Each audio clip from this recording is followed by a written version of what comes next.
In reality, there is no difference between the truth movement alternative news and the mainstream news. They are one and the same, substituting in false depictions of supposedly real-life people, structures, or events to propagandize and indeed mind control people into believing in things that have not been provable or confirmed via personal research, on-site investigation, or recorded proof. Interestingly enough, there are those who would ask me to prove that the oil spill is unreal. Understand that I am not stating that it is unreal. What I am stating is that it may be possible that the severity of the spill has been grossly overstated. The proof of which is the lack of conclusive evidence on the World Wide Web to support the profundity of the BP oil spill in the Gulf of Mexico. Understand that it is not my responsibility to prove that the oil spill is unreal. The responsibility actually resides in you to take the appropriate time needed to prove to yourself that it is real in the first place. What evidence do you have other than what you have been given by the media? If we have found that some of the media-sourced pictures have been changed, staged, doctored, or manipulated, then is it possible that many more media-sourced pictures have been changed, staged, doctored, or manipulated?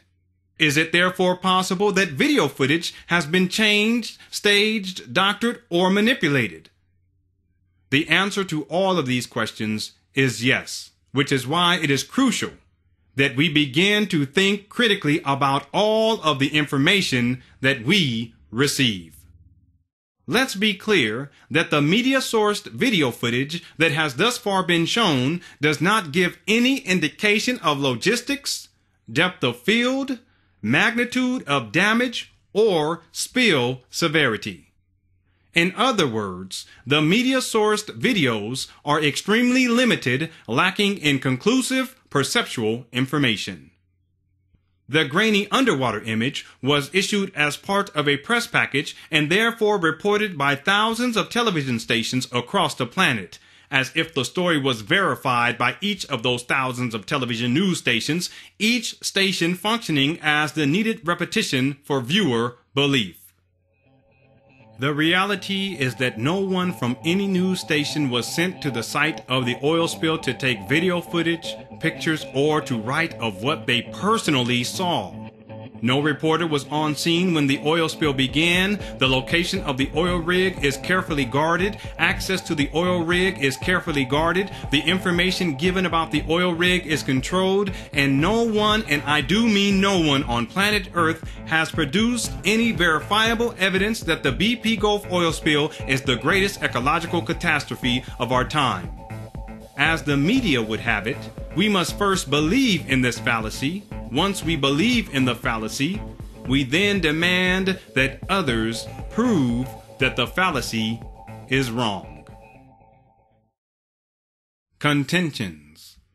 But I have seen video footage that shows the oil rig burning. Did you really? Did you personally record that video footage? Did someone that you know and trust record that video footage? And what oil rig did you see exactly? Where was it located exactly? Was it in the Gulf of Mexico, or was it off the coast of western Alaska? How do you know for sure? The truth is, you don't. You only know what you have been told. You have only seen what you have been shown.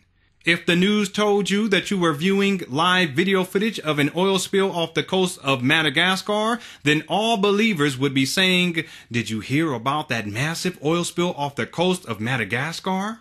And of course, after 2 months, you would not have been able to find any clear-cut evidence to support that the BP oil spill off the coast of Madagascar was the greatest ecological catastrophe of our time.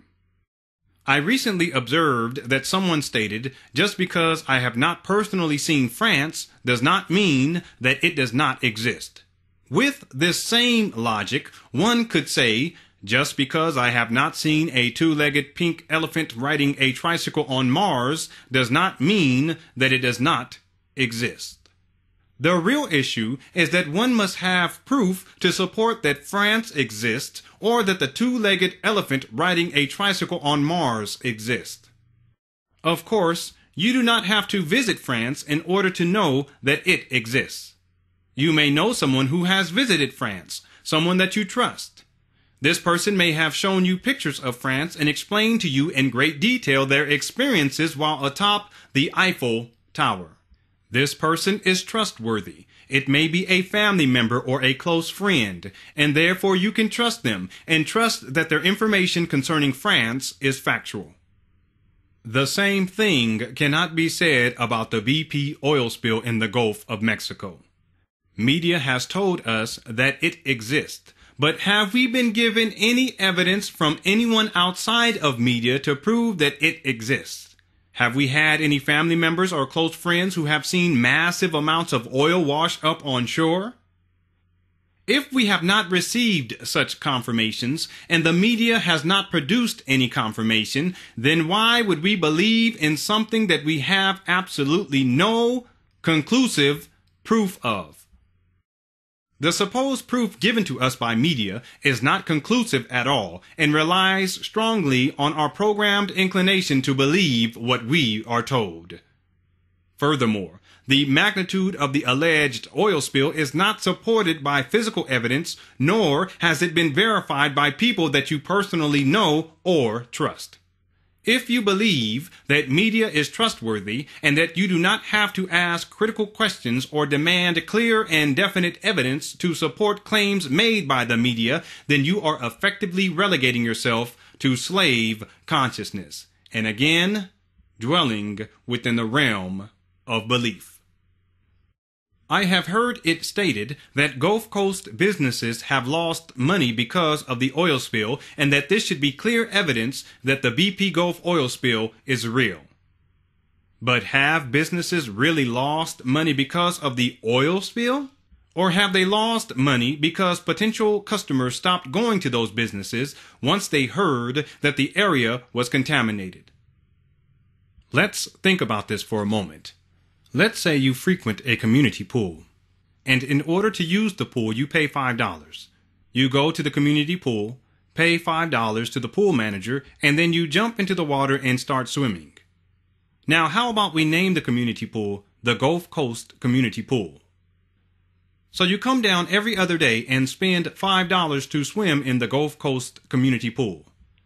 But then one day, you see a news headline that reads, "The Gulf Coast Community Pool has been contaminated with raw sewage. This raw sewage is dangerous, unhealthy, potentially life-threatening. Do not go to the Gulf Coast Community Pool."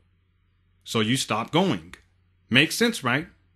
You don't go down and hand over your hard-earned $5 so that you can take a swim in a vat of raw sewage. I mean, I wouldn't fork over $5 to go swim in raw sewage. So you stop going. 2 months pass, and one day you happen to be driving by the Gulf Coast Community Pool. The parking lot is empty, but you see the manager standing outside.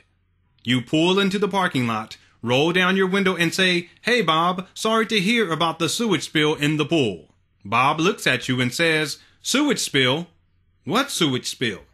You explain to Bob that you saw a news broadcast that said that the Gulf Community Pool was contaminated and that no one should go down to the Gulf Community Pool. Bob looks shocked. "What the hell are you saying? You mean to tell me that the reason why no one has come down here for the last 2 months is because of some inaccurate news broadcast? Let me show you something."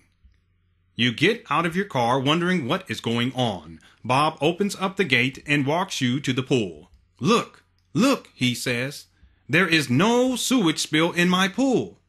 It is as clean as it's always been." Question: did Bob lose business because of a sewage spill? No, he did not. Bob lost business because people believed a false news story and were not intelligent enough to simply drive down to the Gulf Community Pool and verify the news story for themselves. If Gulf businesses are losing money, it is not because of an oil spill. The loss of money is due to the fact that people, commercial fishermen included, have been led to believe that the Gulf Coast has been extremely contaminated.